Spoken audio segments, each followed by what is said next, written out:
Bonjour messieurs, bienvenue sur la chaîne du geek le plus sexy de France, au front démesuré, aux biceps musclés et au logo effacé.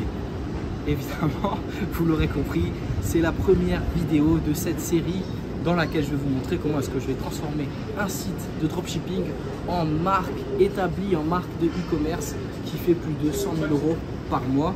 Bien sûr, ce challenge, c'est pas tout à fait un challenge, hein, ça va plus être une série de vidéos, a été beaucoup inspirée par le challenge de mon ami Rayouf. Vous pouvez voir sa chaîne YouTube ci-dessous, je vais la mettre quelque part dans la description. Lui, il a fait un challenge dropshipping pendant 30 jours. Vous pouvez aussi me retrouver dessus, je l'ai beaucoup aidé sur ça. Et on a réussi justement à faire monter un site de dropshipping à plus de 12 000 € de chiffre d'affaires dès le premier mois. Donc maintenant, l'objectif, ça va être de transformer ce site de dropshipping en e-commerce, en marque, qui fait plus de 100 000 € par mois et donc vous allez tous entendre parler certainement. Ok? On va faire ça ensemble. Je vais vous expliquer rapidement aujourd'hui les règles de ma chaîne YouTube. Ça va être un peu différent de ce que Ryan a pu faire. Chez moi, pas vraiment de montage, etc. Non, je vais juste prendre la caméra, on balance, je vous montre ce que je fais, je vous parle de ma vie, je peux parler de ce que je veux parce que dans tous les cas, c'est ma chaîne YouTube. Je fais ce que je veux et puis c'est tout. On va faire ça très simplement, les amis. Si vous aimez, si ça vous plaît, abonnez-vous, mettez la petite cloche. Je ne sais pas comment ça marche exactement, mais faites-le. Mettez un petit like, comme ça on va pouvoir être référencé. Si ça ne vous plaît pas, ben vous pouvez partir, il n'y a pas de souci, ou rester un peu, profiter de la vue, parce que je vais commencer par vous montrer un peu là où j'habite. En ce moment, je suis à Bangkok, en Thaïlande, comme vous pouvez le voir. Regardez, caméraman, chaud.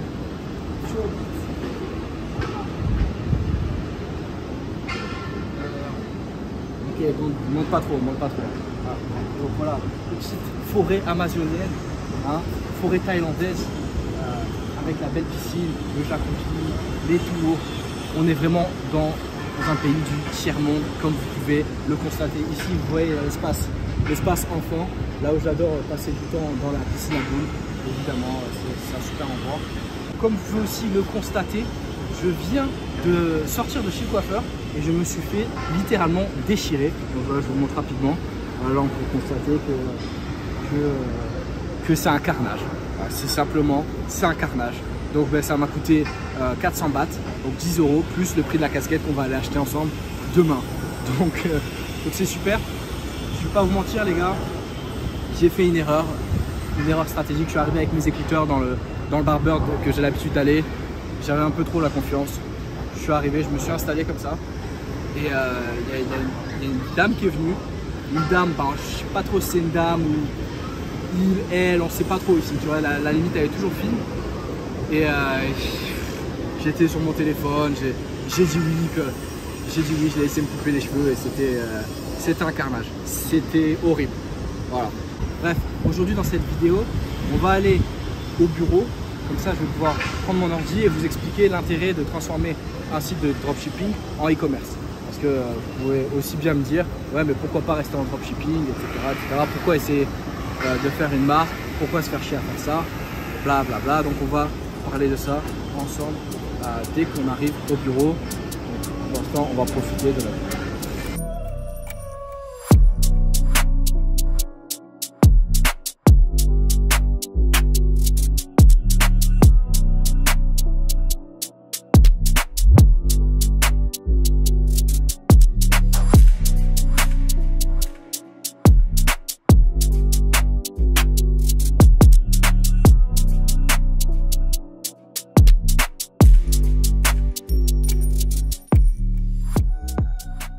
Ok les gars, donc là on est au bureau, j'ai pris mon ordinateur et je vais vous montrer 2-3 trucs. Alors déjà, je vais vous expliquer ce qu'on a fait le mois dernier avec Ryan. Comme je vous disais, en février en fait on a fait le challenge dropshipping. Je vais vous montrer les résultats ici. Vous voyez, 1er février au 1er mars, je recharge la page, comme ça vous ne dites pas que c'est faux. Attention, on montrera ici. Du 1er février au 1er mars, on a fait 12 664 € de chiffre d'affaires avec la boutique. Donc là il y a eu 2 produits gagnants principalement. Pas mal de testing, il y a eu 2 produits gagnants. Et du coup, bah, depuis, on a laissé tourner la boutique. Là, on est le 28 mars. Donc, vous pouvez le voir, on a fait 24 000 € de chiffre d'affaires grâce à cette boutique. Et je vous laisse aller regarder la vidéo que que vous trouverez encore une fois en description de cette vidéo. Vous aurez la vidéo de résultats du challenge dropshipping. Donc là, on vous explique tout, pourquoi est-ce qu'on a eu des hauts, des bas, comme ça, qu'est-ce qui s'est passé, les galères qu'on a eu, les blocages, blablabla, comment est-ce qu'on a fait exactement, Rayouf. Je vous explique tout, vous me retrouverez aussi là-bas. Mais aujourd'hui, moi, je vais vous expliquer ce qu'on va faire avec ce shop. On va essayer de transformer ce shop en marque, en e-commerce pour monter à 100 000 € de chiffre d'affaires par mois. Pour commencer, donc je vais prendre mon petit stylo comme ça et je vais vous expliquer un peu ce que je pense être la plus grosse différence pour moi entre le dropshipping et le e-commerce, l'intérêt de passer en marque. C'est bien. Ici je vais vous écrire dropshipping. Alors je suis allé à l'école, hein, mais c'est vrai que j'écris de manière un peu dégueulasse aujourd'hui, surtout avec la souris comme ça. E-com, bon, vous l'aurez compris, drop contre e-com. Qu'est-ce que c'est que le dropshipping? Si vous ne savez pas, vous n'êtes peut-être pas sur la bonne vidéo, mais de manière très simple, le dropshipping, c'est tout simplement envoyer un produit physique à un client directement depuis chez le fournisseur, donc depuis la Chine en l'occurrence. Et du coup, une marque e-commerce, c'est vrai que généralement, on va plus s'attendre à ce que ce soit du coup qu'il y ait des stocks, mais surtout ce que je veux vous faire comprendre ici, enfin moi ce que j'appelle e-commerce, ce que j'appelle marque, ok, c'est le fait d'essayer de travailler sur le produit en mettant par exemple un bon packaging, en mettant un logo peut-être sur le produit, en essayant de travailler aussi effectivement sur les délais de livraison, peut-être en faisant du stock en Europe ou plus proche, pour avoir des délais de livraison de, je sais pas, de 3 jours par exemple. Ou bien de manière plus générale, travailler beaucoup plus sur les logos, travailler beaucoup plus sur les contenus photos, vidéos des produits pour avoir vraiment essayé de se différencier par rapport aux concurrents en ayant un produit unique de par votre marketing. Alors, là où le drop de manière classique, c'est vraiment c'est copier quasiment un concurrent, prendre les photos qu'on trouve sur AliExpress et vendre le produit au client directement, sans essayer non plus de se différencier trop. Ok, donc voilà. Donc l'intérêt, il y a l'intérêt de faire du drop, il y a l'intérêt de faire du e-commerce, on va le voir tout de suite. Je vais essayer d'être bref.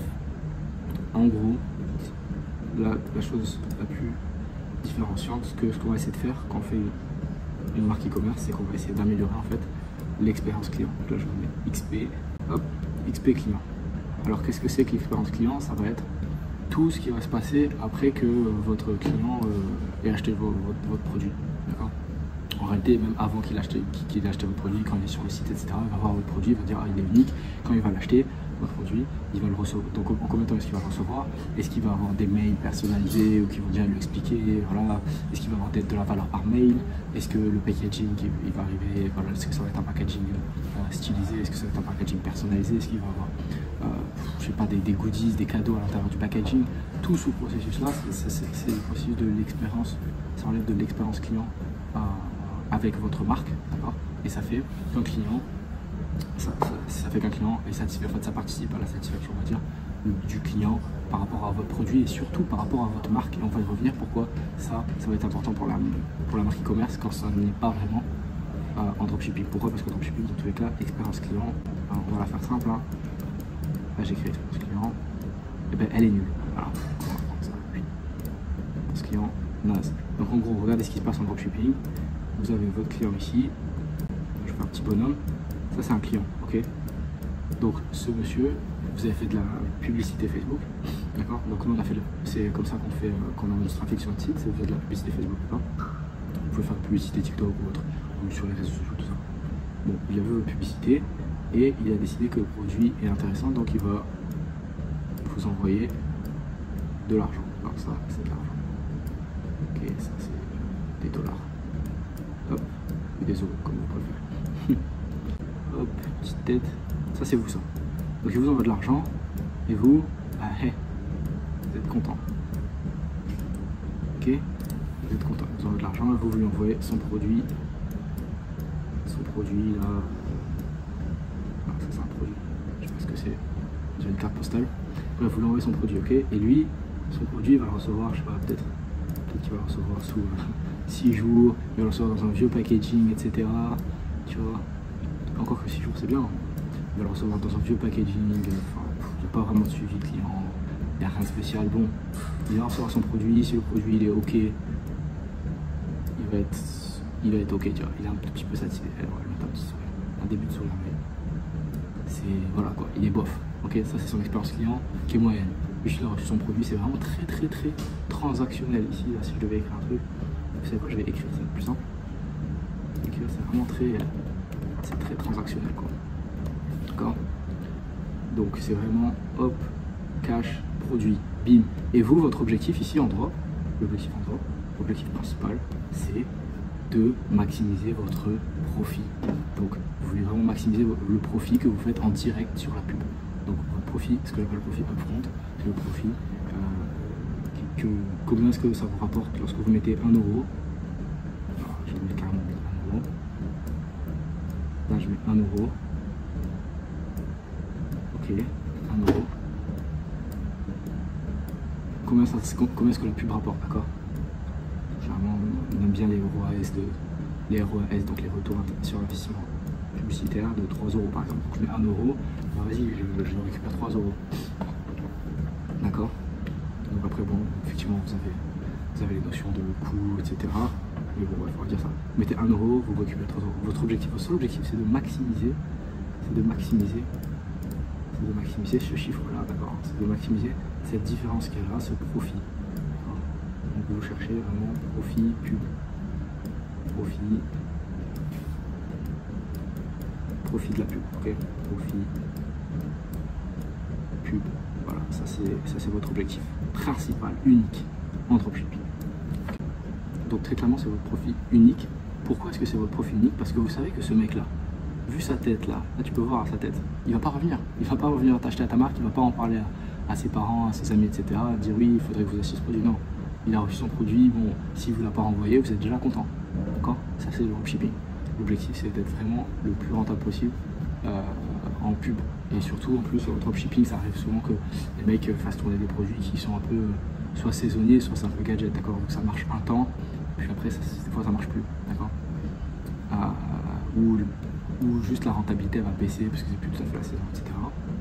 Et du coup, dans un esprit dropshipper, forcément, ce n'est plus intéressant de faire tourner ce produit. Alors que lorsqu'on est une marque e-com, ok, alors on va passer du côté e-com, les amis. Et quand nous, on cherche à proposer une bonne expérience client, d'accord. Donc, comment est-ce qu'on va faire ça?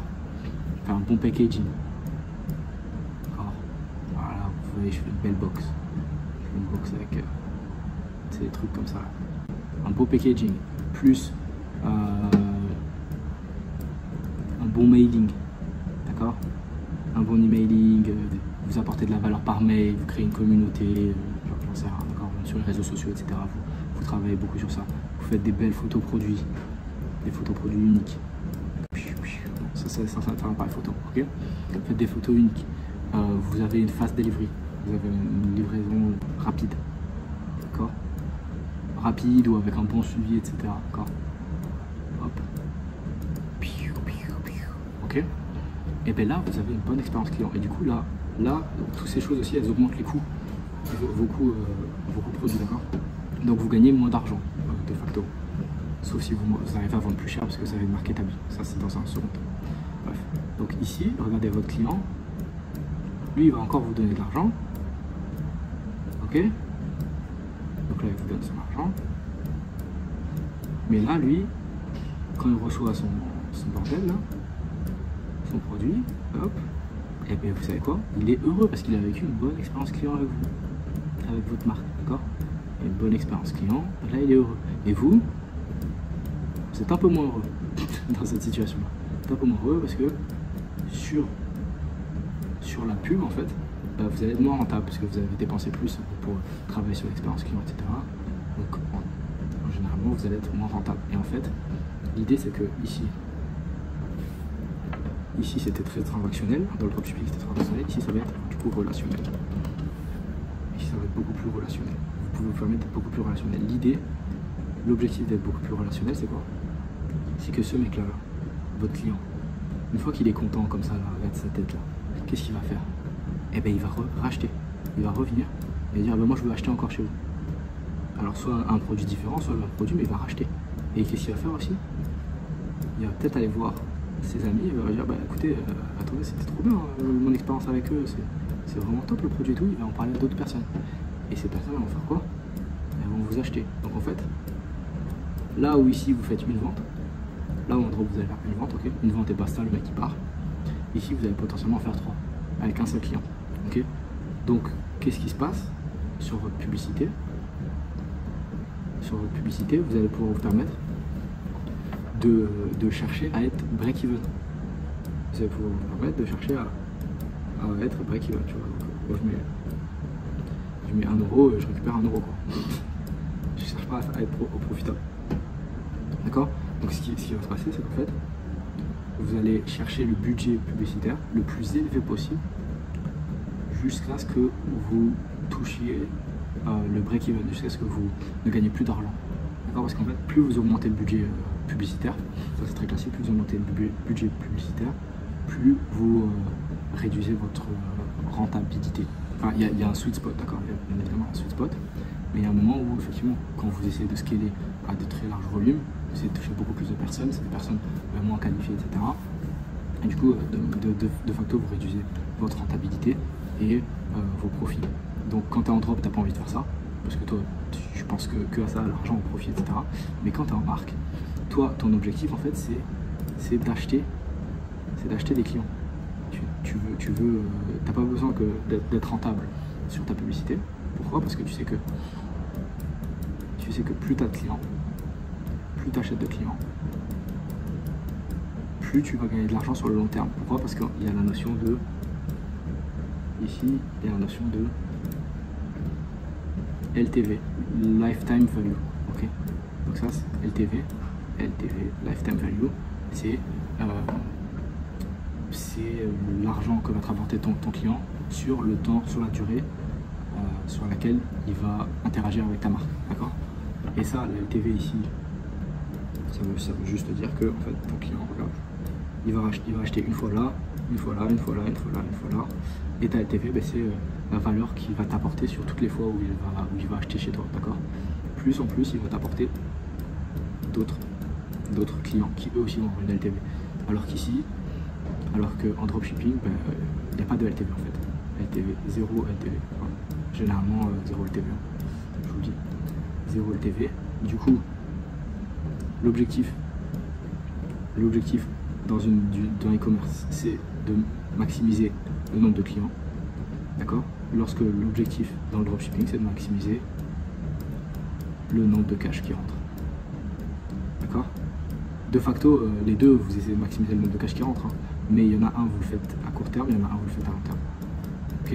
Donc c'est vraiment deux visions différentes du commerce. Et c'est possible seulement si... enfin, ici, là, c'est possible seulement si vous augmentez, si vous créez une bonne expérience client. D'accord? Et que vous cherchez à avoir une bonne LTV. D'accord? Donc, c'est bien d'avoir ça en tête. Pourquoi? Parce qu'il faut faire attention. À mon avis, il faut être un peu extrême dans ces situations. Soit vous faites vraiment du drop et vous y allez, vous faites du drop, vous faites pas chier à faire des trucs d'expérience client, trop, etc. Vous cherchez vraiment juste à maximiser le profit que vous faites par rapport au pub. Vous pensez qu'à ça, d'accord? Vous n'essayez pas d'augmenter vos coûts pour des trucs à la con, à moins que ça maximise la conversion sur votre page de vente. À ce moment-là, ça peut augmenter vos profits, donc c'est intéressant de le faire. Mais sinon, c'est pas la peine. Et soit vous faites vraiment du e-commerce, et là, vous allez maximiser l'expérience client pour vraiment chercher à avoir des mecs qui vont revenir, qui vont parler à d'autres personnes, qui vont avoir une bonne LTV. Donc, vous êtes vraiment dans le relationnel. Et là, vous allez pouvoir vous permettre de dépenser beaucoup en publicité pour essayer d'acquérir le maximum de clients. Sur le long terme, vous allez gagner plus d'argent. Il y a aussi un truc qui est super intéressant en ayant une marque e-commerce, et c'est vraiment la raison pour laquelle nous on fait ça aujourd'hui. C'est parce qu'en faisant une marque e-commerce, ici, tu développes une valorisation, la valorisation de ta boîte. Pourquoi? Parce qu'en fait, comme tu développes une base de clients, plus une marque, ok, une marque qui a de la notoriété, avec des personnes qui lui font confiance, des personnes qui veulent acheter chez elle, etc. Et bien ça peut avoir une valorisation. Il y a des personnes qui sont prêtes à racheter ce genre de business, d'accord? Alors qu'en dropshipping, c'est très difficile d'aller d'ailleurs essayer de revendre un business pur de dropshipping parce qu'en fait il n'y a pas vraiment d'avantage compétitif. Il n'y a pas de base de clients, c'est vraiment juste ça tourne en pub et puis là, quand ça tourne plus, ça tourne plus, il faut le jeter à la poubelle, d'accord? Donc là, imaginons que vous faites 30 000 € de profit par mois grâce à un business e-commerce comme ça en marque, 30 000 € de profit par mois, donc ça fait à peu près, ça fait un peu plus de 100 000 € de profit, excuse-moi, ça fait un peu plus de 300 000 € de profit annuel, d'accord? Si vous êtes dans une niche, dans une industrie, enfin dans la niche du coup, e-commerce, dans une niche e-commerce où les personnes sont prêtes à racheter ce genre de business à 3 fois les profits annuels, les EBITDA annuels, d'accord? Et bien vous êtes millionnaire. Votre entreprise est valorisée à 1 million. Si vous êtes le seul propriétaire de la marque, vous êtes millionnaire. D'accord? Donc voilà, c'est un moyen de devenir millionnaire en faisant seulement 30 000 € de profit par mois. Là où, si vous êtes en dropshipping normal, ben, il faudrait faire 100 000 € de profit par mois. Et ne pas réinvestir les profits, garder les profits, ne pas vivre pour devenir millionnaire, pour avoir 1 million dans le compte en banque. Là vous avez 1 million dans le compte en banque, là vous avez une valorisation d'1 million, c'est un peu différent, mais dans les deux cas en fait vous devenez millionnaire. Mais sauf que c'est un peu plus dur quand même de faire 100 000 € de profit par mois que 30 000 € de profit par mois, d'accord? Donc voilà la différence. Aujourd'hui, c'est pour ça que nous on préfère aller essayer de faire une marque e-commerce. Pourquoi? Parce qu'on a d'autres activités qui nous rapportent du cash flow, d'accord, qui nous rapportent des profits tous les mois, et du coup on peut réinvestir en fait notre cash flow pour développer et payer de la pub, payer des clients, d'accord, pour développer une marque qui elle va pouvoir être valorisée et en fait démultiplier les résultats de notre capital. En tout cas, j'espère que j'ai été clair. Dites-moi ce que vous en avez pensé en commentaire. Je vais essayer de faire plein de vidéos comme ça éducatives où je vous apporte de la valeur. Dites-moi ce que vous avez envie de savoir. On se retrouve dans la prochaine vidéo.